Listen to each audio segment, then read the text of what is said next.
അല്ല ഡോക്ടർ, ഇത് പണ്ട് എനിക്ക് പ്രശ്നമൊന്നും ഉണ്ടായിരുന്നില്ല. ഞാൻ നല്ല അടിപൊളി ചെക്കനായിരുന്നു. പണ്ട് ഇത്തിരി പേടിച്ചു, ഒരു സംഭവം ഉണ്ടായി. അത് ഇത്തിരി പ്രശ്നമാണ്. അത് എനിക്ക് പറയുമ്പം തന്നെ എനിക്ക് ടെൻഷനാവും, എനിക്ക് സങ്കടമൊക്കെ വരും, അപ്പോൾ കരച്ചിലാവും.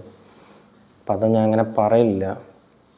എന്ത് പറഞ്ഞാൽ ചെറുതായിരിക്കുമ്പോൾ, വീടൊക്കെ ചെറുതാണ്, അപ്പോൾ അച്ഛന് മറ്റേ വണ്ടിപ്പണിയാണ്. അപ്പോൾ അച്ഛൻ നന്നായിട്ട് കഴിക്കും, വെള്ളം അടിക്കും. അപ്പം അങ്ങനെ ഒരു ദിവസം അച്ഛൻ നല്ല ഡോസായിട്ട് വീട്ടിലേക്ക് വന്നു. രാത്രിയായി, 9:10 ആയി. അപ്പോൾ ഞാൻ ഉറങ്ങാൻ തുടങ്ങണം. അപ്പോഴാണ് അച്ഛനും അച്ഛൻ്റെ കുറച്ച് ഫ്രണ്ട്സുമാരും കൂടി വന്നു. അവരങ്ങനെ വന്ന് വീടിൻ്റെ ഫ്രണ്ടിൽ അവിടെ ഇരുന്നു. ഇടയിൽ കുറച്ചുണ്ട് തോന്നുന്നു, അവിടെ കളിച്ച് വെള്ളം അടിച്ചുകൊണ്ടിരിക്കണം. അപ്പോൾ എന്തോ തർക്കം, അടിപിടിയായി. നല്ല അടി എന്ന് പറഞ്ഞാൽ നല്ല അടി. അതിലൊരാൾ എന്തോ ഒരു കല്ലെടുത്തിട്ട് അച്ഛൻ്റെ തലയിലേക്ക് നല്ല അടിയും. അപ്പോൾ ആ സൗണ്ട് കേട്ടിട്ടാണ് ഞങ്ങൾ വരണത്. അപ്പോൾ ഞാനും അമ്മയും വീട്ടിൽ നിന്ന് പുറത്താണല്ലോ, ഇറങ്ങി ഓടി വന്ന് നോക്കുമ്പോൾ അച്ഛൻ്റെ തലയിൽ നിന്ന് ഇങ്ങനെ ചോര വരികയാണ്. അപ്പോൾ എൻ്റെ അമ്മ നാട്ടിൽ ഭയങ്കര സുന്ദരിയാണ്, നല്ല നീളം മുടിയൊക്കെയാണ്, നല്ല അടിപൊളിയായിരിക്കും. അപ്പം അമ്മ ഓടി വന്ന് അച്ഛനെങ്ങനെ കണ്ടുകൊണ്ട് അച്ഛൻ്റെ അടിയിലിങ്ങനെ അച്ഛനെടുത്തു. അമ്മയുടെ മേലേക്ക് ചോര, അച്ഛൻ്റെ തലയിൽ നിന്ന് ചോര വന്ന് അച്ഛൻ അവരിലേക്ക് മാറ്റി. അപ്പോൾ ആ ഫ്രണ്ട്സുമാർ പറഞ്ഞില്ലേ 4 പേര്, അതിൽ ഒരാൾ അമ്മേനെ കണ്ടിട്ട് അയാൾ അമ്മയുടെ മുടിയില്ലേ, നീളം മുടിയുണ്ട് പറഞ്ഞില്ലേ, മുടിയിലിങ്ങനെ പിടിച്ചിട്ട് അമ്മേനെ അങ്ങനെ വലിച്ച് മുടിനുള്ളിലേക്ക് ഇങ്ങനെ കൊണ്ടുപോവാണ്. അപ്പോൾ ഞാൻ എന്താ ചെയ്യുക, ഞാൻ ഓടിപ്പോയി അയാളിനെ പോയിട്ട് അയാളുടെ കാലിൽ കടിച്ചു. ഞാൻ ചെറുതല്ലേ, അപ്പോൾ ഒരൊറ്റ തട്ടി ഞാൻ തുറിച്ചു. അങ്ങനെ പോയൊരു ചുമരിൽ പോയി അടിച്ചു, തലയടിച്ചു. എൻ്റെ തലയിലും പൊട്ടി ചോര. ഞാൻ ചെറുതല്ലേ, എനിക്ക് എന്താ ചെയ്യേണ്ട അറിയില്ലല്ലോ. അപ്പോൾ ഇയാളങ്ങനെ പിടിച്ച് വലിച്ചിട്ട് ഇങ്ങനെ ഉള്ളിൽ കൊണ്ടുപോയിട്ട്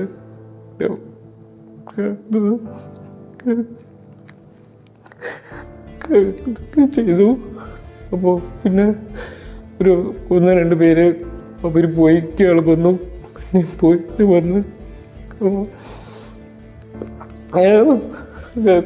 വന്നില്ലേ, ഞാൻ എന്താ ചെയ്യുക, ഇത്രയല്ലേ ഉള്ളൂ എനിക്ക് പ്രായം. കഴിഞ്ഞിട്ട് അവർ പോയി.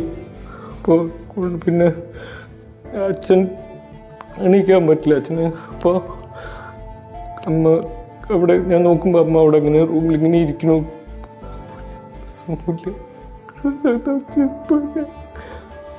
അച്ഛനും മെല്ലെ വന്നു.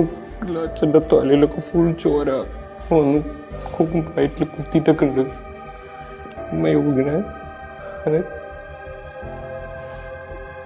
സോറി ഡോക്ടർ, ഇതാണ് ഞാൻ ഇല്ല പറഞ്ഞത്, കരച്ചിൽ വരും. ഇതങ്ങനെ ഇരുന്നു, അങ്ങനെ ഉറങ്ങി. രാത്രി ഉറങ്ങി. രാവിലെ എണീറ്റ് നോക്കുമ്പോൾ, അല്ലെങ്കിൽ അമ്മയാണ് ഉണർത്തുക രാവിലെ. നോക്കുമ്പോൾ അവിടെ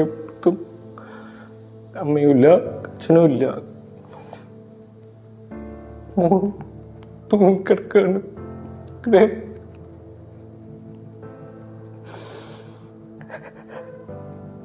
തൂങ്ങി മരിച്ചു.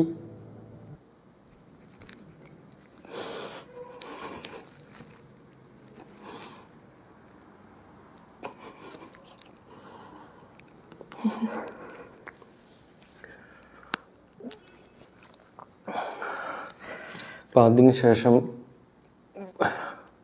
വേറെ അമ്മാൻ്റെ വീട്ടിൽ ഇങ്ങനെയൊക്കെയാണ് വളർന്നത്. അപ്പം അതിനുശേഷം എനിക്ക് ഭയങ്കര പേടിയാണ്. പണ്ടൊന്നും എനിക്കിത്ര പേടിയില്ല. ഈ ഒരു സംഭവത്തിന് ശേഷം ഭയങ്കര പേടിയാണ്, എല്ലാം പേടിയാണ്. ആരെയും വിശ്വാസമില്ല, ഒരു മനുഷ്യനും വിശ്വാസമില്ല. അങ്ങനല്ല, ഡോക്ടറിനെ എനിക്ക് വിശ്വാസമാണ്, അതിലാണ് ഞാൻ ഡോക്ടറെ അടുത്ത് വന്നത്. പേടിയൊന്ന് മാറ്റണം, പേടി മാറ്റിക്കഴിഞ്ഞാൽ എല്ലാം സെറ്റാണ്. എന്നിട്ട് വേണം ജോലിക്കൊക്കെ പോകണം.